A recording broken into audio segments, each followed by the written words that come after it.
Due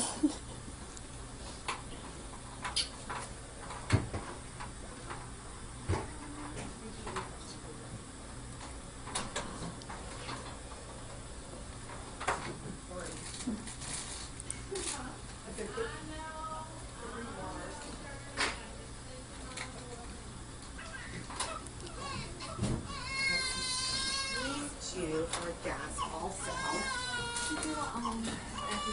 I can definitely do that to check for you. So I'm going to grab it before we move her and touch her.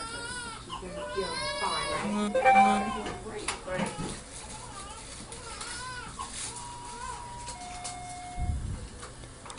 Got them fingers right back in your mouth, huh? Mr. Tank.